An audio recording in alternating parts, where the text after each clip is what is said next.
We are here at Watkins, Glen for round number 9 of Season 2 of the Grainger Truck Series here. Today, race 9 of the season at the Glen. Just 4 races to go, including today in the fight for the championship. It's very close up at the front here. Skyler Taylor going after it, Don Faulconer going after it. Can Tegan Fox close back in? Can Mika Behringer maybe close in and have a chance at this? So still a lot to play for here today. As Jared Bedard on the pole, looking for their first USARC win, and it would be certainly an emotional victory here for Jared Bedard if he can get it done today. Has had a fairly rough season for the most part, but obviously today on a road course, he's going to have just as good a shot as anybody. Yeah, there's a lot of interesting storylines. Bedard, not really in a championship fight. He's 7th in points, 74 back. It's mainly a 2-horse race at this point. Skyler Taylor, who leads by just 8 points over Don Faulconer. That means if Faulconer wins, Taylor doesn't finish as high as 3rd. That points lead switches over to Don Faulconer, who rolls off in the better position. He starts in 6th. Taylor rolls off in 11th. So they're still, wherever they go, whatever track, they're still very close together. Yeah, it's very much 2-horse race, like I just said in GTS. But we have some other trucks, other drivers just lurking, waiting to see if one of these top 2 slip up. Tegan Fox, currently 4th in standings after kind of a fall off after a really strong start to the season, rolls off in 9th. What can she do? Mika Behringer, who's 3rd in points, currently starting in 10th.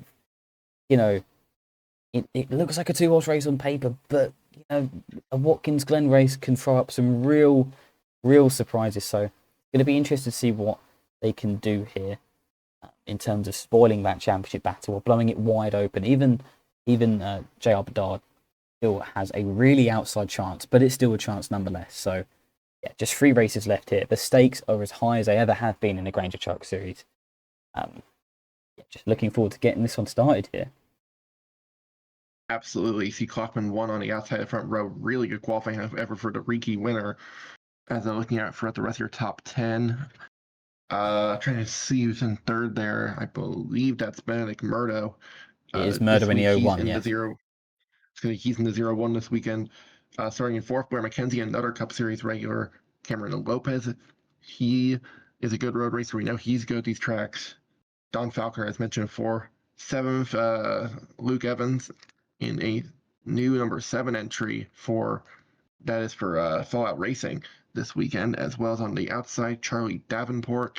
Then obviously we just mentioned Tegan Fox, Mika Behringer running at your top 10. Some new drivers in the field this week as well. Starting at the back, driving the 11 for SSR, that is Valerie Chavaria in the 11.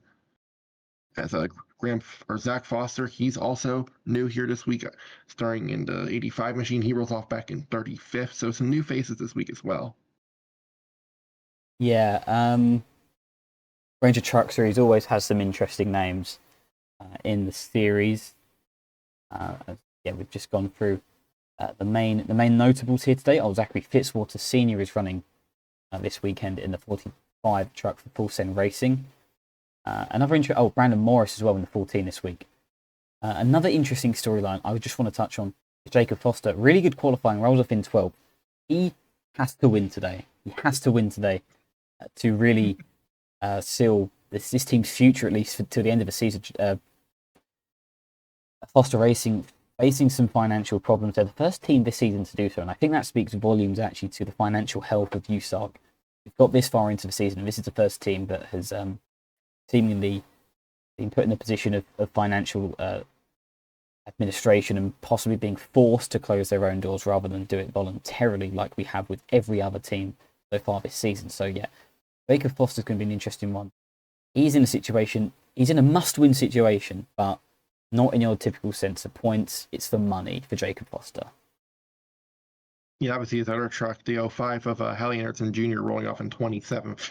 So can't really afford damage on IRB's trucks today. It's going to be probably not the most fun 17 laps of Jacob Foster's life here, knowing that, financial turmoil is right around the corner. But, if he can have a good run today, that would go a long, long way in helping this team out. And then a lot of teams around him doing a lot better financially, and I think that speaks to actually Foster Racing's ability to, despite the ongoing issues, they're able to put a decent truck together and get their man Jacob out on track and qualifying well, in with a shot of winning the race. Anything short of that, and it leaves it in a bit of jeopardy. But yeah, I think if you're a neutral, Jacob Foster is definitely one to root for today. Yeah, absolutely. So 42 drivers here to Glen, 17 laps.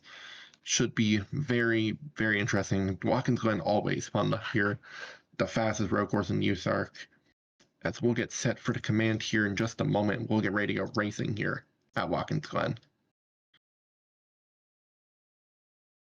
Welcome back to Watkins Glen. We're just about to get the command here to get our truck engines fired. Drivers, start your engines! So engines fire here, 42 Grainger truck come to life here. As Jared Bedard on the pole place, we previously mentioned. So something to know here, 17 laps to the Glen.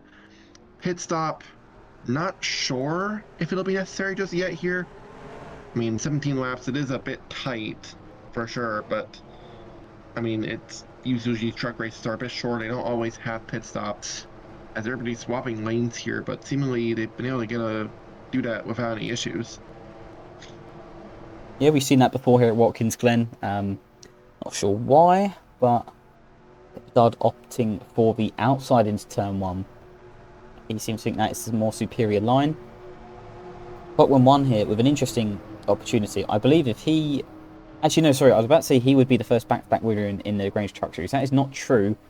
Roberto Crown Jr. achieved that last season en route to winning the championship that year. But Clockwork One still has a really interesting opportunity here. Not many people have gone back-to-back in USARC, so starting in second, clearly he's got that truck under his command at the minute, looking really solid. I think he could spoil the party here of not just JR Bedard with what tough season he's been through, but the championship contenders as a whole. I think the other man to watch for sure is going to be Bandit Murdo. I mean, we know how good he is on these road courses. He rolls off in third, and we know how aggressive he can be as well. So I don't think he'll really care about being, nice to these Truck Series regulars when it means going to victory lane. No, the Leech is never a nice. You only have to look as far as the Aaron's Pro Series to see what Leeches can do to a field over a whole season. Blair McKenzie as well, Luke Evans in the number 7, starting in 7th for Fallout Racing. Yeah, they are right up in here. And an APS Leech as well in terms of Cameron Lopez, so they are ready to spoil the party if necessary. It's JR Bedard who's going to lead them to green here. Nice, stunning Watkins Glen, 17 laps ahead of us. As we're coming to the green here, very, very interesting here. Everybody rubbing together. Gonna be a bit of a checkup here. Lear will stack the field up coming to the green. But we are underway here at Watkins Glen. Field very tight together in the 1. It's going to be interesting here. Modo on the inside of Clockwork 1. 76 is going to clear the field. Kenzie clear into 4th. Everyone is through cleanly at the moment. Heavy break in the back of the field, but yeah, everyone is cleanly through. Bedard, Clockman 1, Murdo, as they were the top 3. Here comes Don Faulconer looking for 4th. Don Faulconer still looking for his first USARC victory. Able to get around the 58 of Blair McKenzie right there, as Murdo's going to look for second in the turn 5 or turn 4. That's turn 5. He really forced a gap there, and I think he's going to make it work somehow. Yeah, they're going to be side by side down the second longest straightaway on the track here, the backstretch.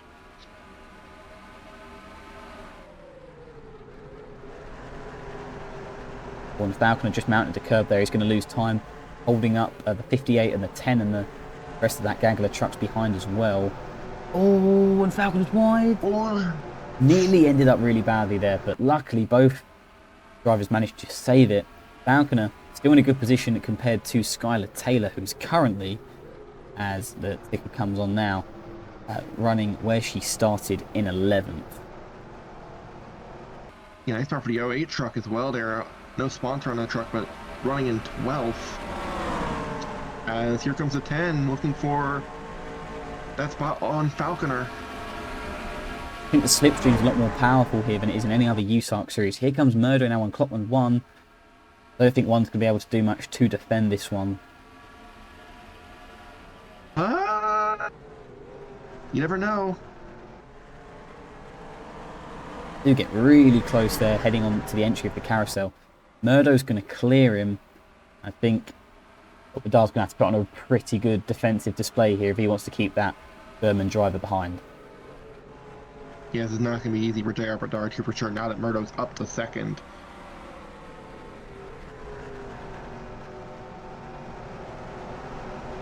Lap 2 of 17 here complete. Oh, there's one car, a truck in the water. Nico Behringer. Oh boy! That was Dylan Velazquez nearly being sent around. Jacob Foster's there. Obviously an important race for him today. There's Skyler Taylor now looking for 10th. Diving it in. Gonna get the move done, or is she? That was close. Not quite. And Papaga's going to get back through, I think. Foster's going to try and follow through. He knows what he needs to do today. Oh, it's going to be really tight though here. They're going to be still side by side. Foster's going to try and follow. I believe that's William Ayers right behind Foster as well there in the 52.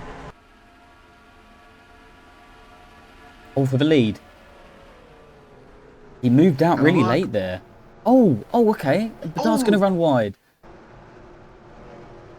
Oh, and nearly gets into the 27 on re-entry. Oh, no, J.R. Bedard. And unfortunately, he's just completely done that to himself.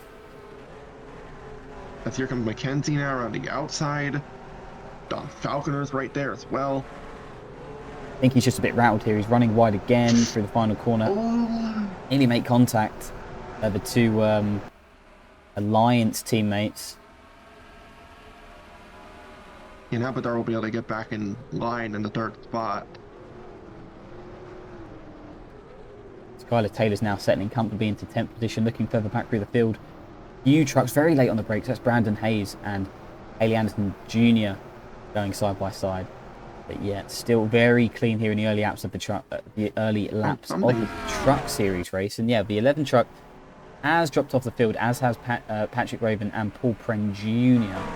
They didn't start dead last, so yeah, clearly hemorrhaging a few spots there. But Bedard's trying to fight back already here. Oh, that's aggressive. Nicely done. And I wonder if it's not over for Bedard here. He does not want to let that Cup Series driver drive off into the sunset without him having a proper word about it. It's definitely going to be a little bit easier to stay close here to Glen, just because, in these trucks at least, just because of how the draft works. That's well, Bedard's already right on the bumper. Oh, and he's going to scrape the wall. Yeah, but you can catch up really easily here. But yeah, Bedard once again, I don't know if he's just not feeling very confident, but that's the second mistake he's made. Oh my god, that was really deep. That was way too deep. Nearly took out Bedard. Bedard's going to none up that, easily going to get back around with Clockman here. Here comes Foster and Papaga into the top 10. It's for 11th, I think, here. Still side by side. William A is waiting in the wings here. Further back up through the field. Dard hit the wall, but he's already closed up to the back of the 01. So, yeah, these trucks have a lot of drag, and I think the nature of this road course allows them to run a bit like a Formula E race. Kind of how they all, especially on the bigger circuits in Formula E, how they run so close to each other in the slipstream. And almost a bit like... Murray's a bit wide. Going to hold on for now. It's almost a bit like track cycling, where you have a leader and then he ducks out and gets back in line, and that kind of ends up in a cycle. That's what I think we could easily see here, with the nature of the drag and the downforce of these trucks, and then the nature of this circuit skipping the bus stop. Yeah, Skyler Taylor's gone around up to 9th. Yeah, just looking back through the field here. Taylor looks quick. That's not going to do Tegan Fox any favours at all regarding the championship. Although at the moment, it's still Taylor who would lead the championship by just 4 points over Don Faulconer. So still a better day for the free team. Yeah, you see Murdoch needing to lead here. Bedard seemingly has been a little bit overzealous today, I would say, with some of the moves that he's made, but it's somewhat worked out for him. He's gotten back up to second, and I think he's better than Murdo right now, to be honest. Mackenzie runs wide there. I don't know if that was a cleaner exit from Bedard relative to Murdo. Yeah, he's still got a bit of work to do. Wonder how turn one's going to work out here. Bedard was pretty late on the brakes there. It was clean. Oh, and here comes Faulconer. Oh, and he just got on the curb. And he's now going to be really vulnerable to Cameron Lopez all the way down the back straightaway. That's not great for his championship hopes. Yeah, Lopez looking to the outside. Faulconer trying to cover it off. Imagine Lopez will make a move down here. Got Davenport to think about as well.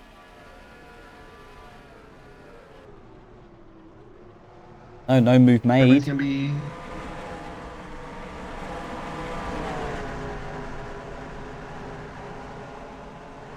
Everybody's being very nice to each other, I'd say, right now, for the most part.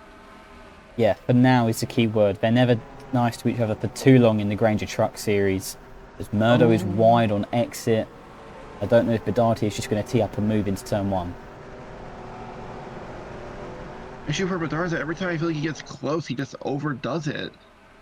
Maybe it's something to do with the dirty air. Possibly. Early on the That's brakes with Murdo. Bedard. He's had the better exit for sure. I wonder if following Murdo all the way up through VS's, he could be on his tail heading into the carousel. Definitely looks like he has a better run here. These top two are pulling away from Klockman, one who's pulling away from the rest of the top 10 at the moment. Does Bedard have anything here? We're just over halfway through at the turn of the next lap.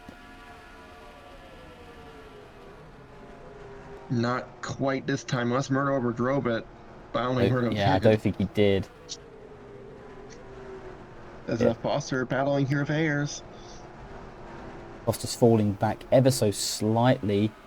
That's interesting there, actually. Murdo's taken the defensive line into the penultimate corner. And he's managed to still run wide, and I don't know if carried his momentum well. Bedard's wide, sliding through that final corner, as is Mackenzie. I think he needs a little extra. I don't know where it's going to come from, though, for JR Bedard. I think he just needs to calm down, I think, a little bit, too. Yeah, that's true. Further back through the field, here's Brandon Morris and John Smith, the third, going side by side. The only side by side battle we're seeing into turns 1 and 2 at the moment. Further back through the field, yeah, that is all at the minute. And Murdo's a little bit further out, I would say, than the lap before. Yeah, for Bedard, it's really going to come down to being close heading into turn 1. He's going to need to force Murdo into a mistake, and that's not going to be something that's going to be easy to do. Oh, and he's right up on the bumper there. I think Murdo checked up a little bit halfway through the carousel. Don Faulconer trying to get around Mackenzie behind him. You just see these two, they're so close on track. Murdo's going to run the wider line corner exit into the final corner now. Falcon around the outside of Blair Mackenzie. That's impressive. He's going to move back up into 4th. Skyler Taylor making an important move here on Evans. That's going to be for P8. Yeah, how deep is Taylor going to be willing to drive it in here to get the move done? Oh, they touch. Oh, in the back of Evans. Moves him. Didn't move him too much, but I'm sure Evans won't be happy about that one. And again, he is... Taylor expected... Sorry, what were you going to say? No, go for it. I don't think Taylor was expecting Evans to just check up like that. He did, yeah. Back in line. He did brake early, and then I don't think Taylor was anticipating it because she was out of position. And then, oh, here comes Bedard having a little look.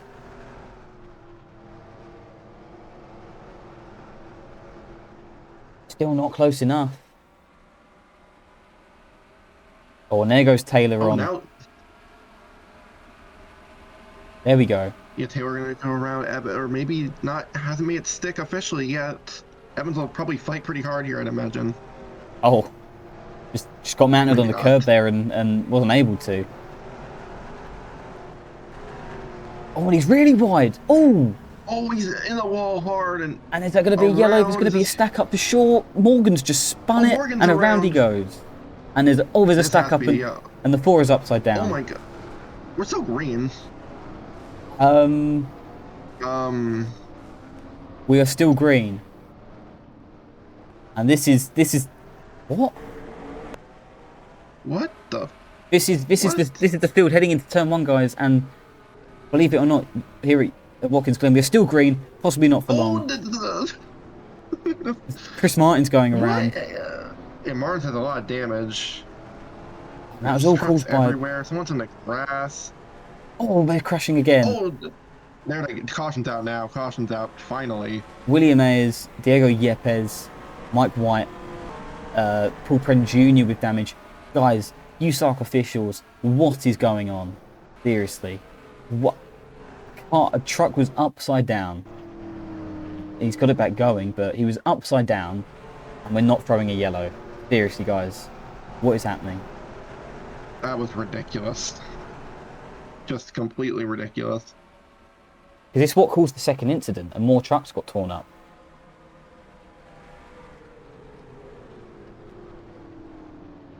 Maybe, controversy aside, this may be a good opportunity for Bedard to kind of get regrouped, take a lap off, and see what he can do on this late race restart we're going to get. Yeah, he's going to have to just calm down the car here. He's, you know, still got the track position. He's got a clean truck. And that's all he can ask for right now. Yeah, the top 5 run as they, or close to as they started. It's the same top 5 who were in the top 5 in qualifying. Yeah, here we go. Chris Martins, Mike White with damage. That is Seth Morgan limping back round. Fitzy's just spun around again there. Yeah, something's happened to Fitzy now as well. John Smith the third, William Ayers, more trucks damage. Yepes had damage. And I think there is another there you can see jacked up. That's Brantley Gage. That looks... Oh, the 05. Oh, that's a Foster Racing truck. That could sting quite possibly. Brandon Haynes with damage as well. Did Mafayev have some Foster's got damage too. Foster's got nose damage, I think. Oh dear. Jacob Foster with nose damage. That could be quite significant for the future of that team. Yeah, Murdo leads. Going to see what's happened here. Really just try and decode what is... You know, I nearly say it every week now. The USARC officials with some interesting decisions, and well, this one is definitely where something needs to change here going forward. So we'll be right back with a replay.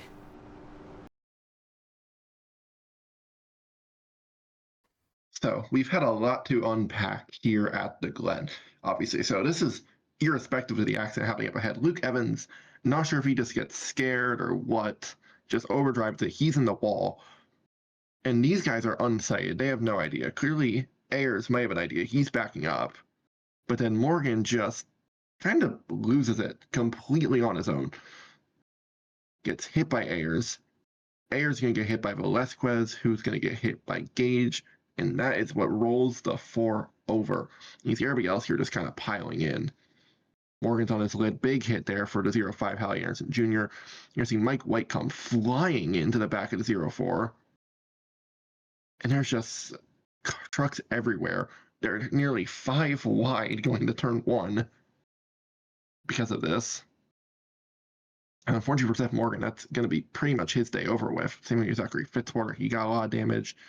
Brantley Gage of heavy damage. Unfortunate for Hallie Anderson Jr., that's going to be a big hit for Foster Racing in the financial department.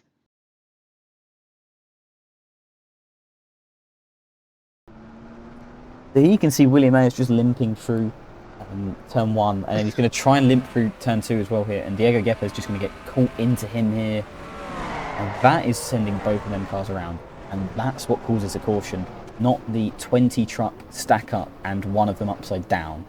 So I really think we need to have a really long dialogue about the state of officiating in USARC here.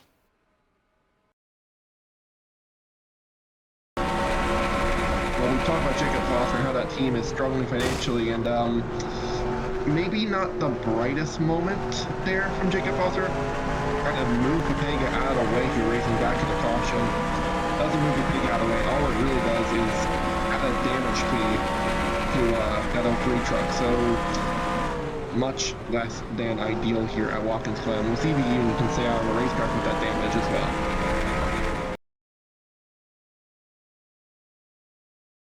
Welcome back here at the Glen. You see the damaged trucks pitting, including both of the Foster Racing trucks here. So quite unfortunate for them. I mean, I don't know what to say. It just, I don't know what to say about it, to be honest. Painful. You never, yeah, it is painful. You never want to see a team shut down. 05's gone. Anderson's already out, yeah. And they removed the hood entirely from the 03. Same for the 8 of Brandon Haynes as well. Absolutely. I mean, this is, you know, you never want to have this stuff. You never want to see teams struggle like this, but you know, it's, you know, it seems preventable a little bit, to be honest with you. Yeah, I mean, I'm sure Foster will be tossing and turning in bed tonight, trying to understand why he just hit the brakes a little bit later, and what it's done to his race and potentially his race team here as well. So, yes, it's not a situation you like to see any race team go through. We're not, you know, USARC is not in the business of putting teams out. So, yeah, that's going to be a tough pill to swallow for not just Foster Racing, but the entire USARC community, to be honest. Yeah. Well, up at the front here, Behringer leading. Is this the chance that J.R. Bedard needs to regroup and be aggressive on a restart here, possibly?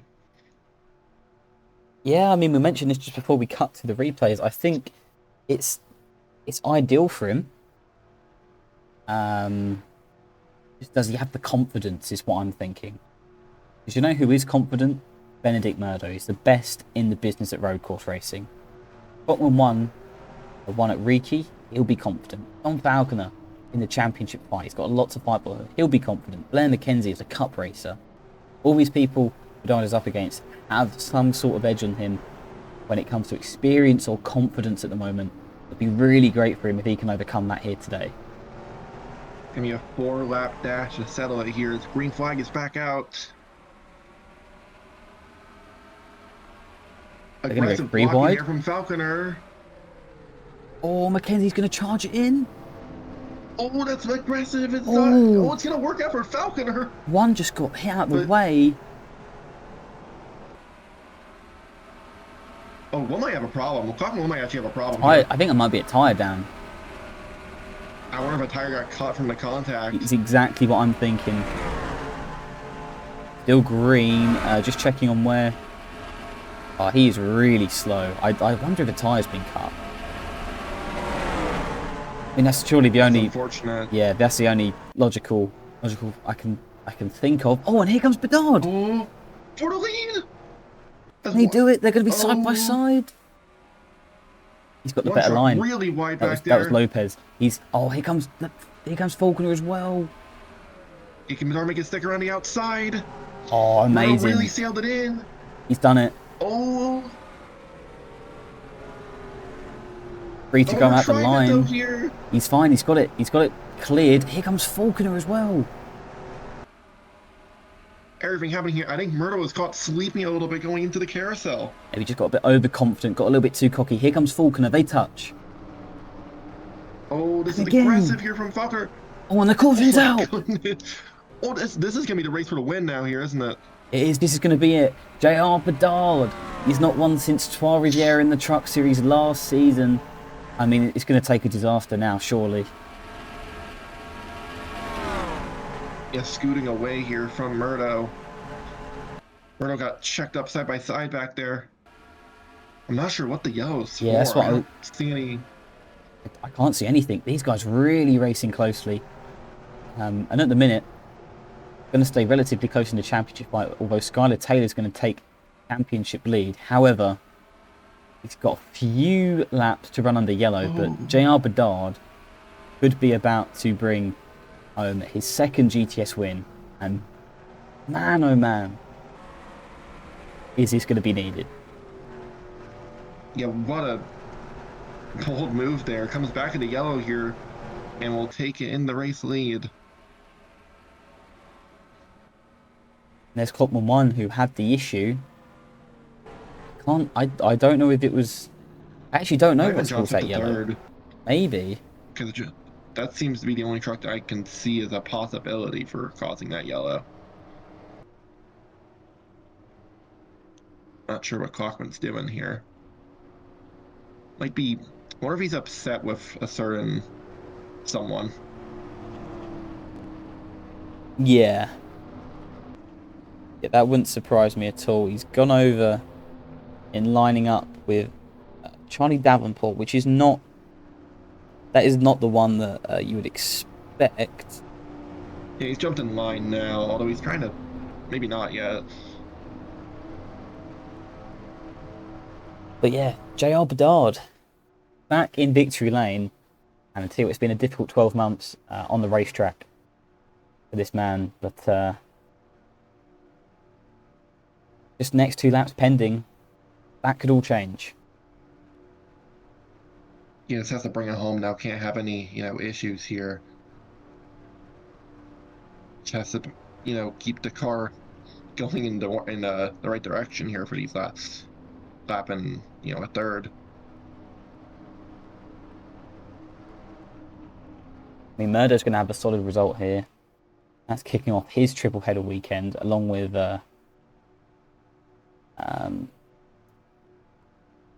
was going to say Evans, but he's not had a great result in the end. He's going to limp right around to 13th, by the looks of things, in that new Fallout Racing entry. And I think they take 13th on their first run. Yeah, I don't think you can be too mad at that. I mean, you have a Cup driver behind the wheel and he gets a solid top 15 finish, so you can't be, too upset about that one, I don't think. Charlie Davenport, a great run as well, coming home in 5th. And here we go, under the caution, with the pace car light still on. The white flag is out. Jean-Raphael Bedard.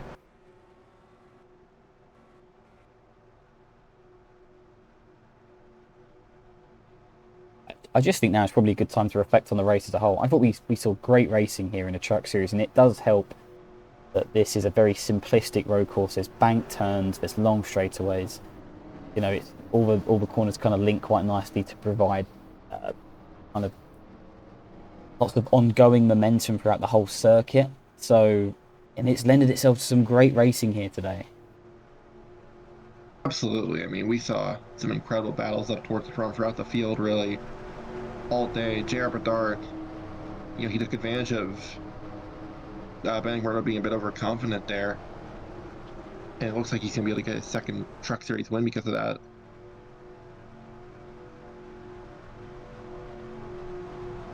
I mean, it's not going to be a day of controversy here, but that'll have to be talked about later here in USARC. Yeah, and we'll check that final caution. I think it was John Smith the third. We'll have to. I mean, he is at the back of the field, and there was a gap. But when we saw the lights on the pace truck, we cut back to the 6-7. He was already back going, and he looked up to speed. So it's going to be a tricky one to decipher.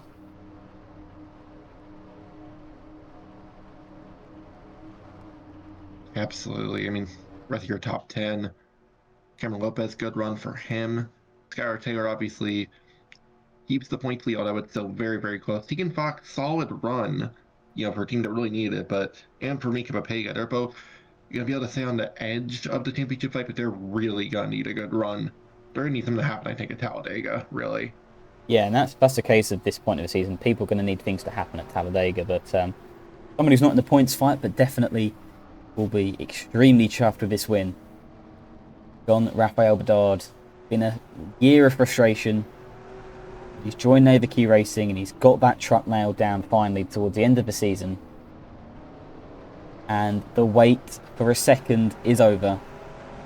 Checker flag is waving, and Jean-Raphael Bedard is a 2-time winner in the Grainger Truck Series. Under much calmer circumstances as well than I imagined. And we've got one car blowing up as they come to the line. I'm trying to see who that is. That's Clockman 1. Oh boy. It's already been a rough day. Well, rough end to a good day for him, and it's going to get a little bit worse right at the end. Oh. So, yeah, in terms of a championship fight, that means the gap is now down to just 4 points between Skyler Taylor, who still leads over Don Faulconer, and that's the only person who's gained championship leader, although, yeah, like we've already said, Behringer and Tegan Fox just keeping themselves within range, just in case something happens at Talladega. We'll quickly see what's brought out this yellow, and then we'll bring you back to see J.R. Bedard burn it down on the front straightaway. Well, Jacob Foster, another incident involving the 03 truck today, and Derek Petty, your New Hampshire winner as well. Just watch here. Petty into Foster. Foster gets loose, drives Petty into the inside wall very hard. Luckily, he is okay. But he cleared from the infield care centre. But that is an incident that has finished the Grainger Truck Series race a few laps early here.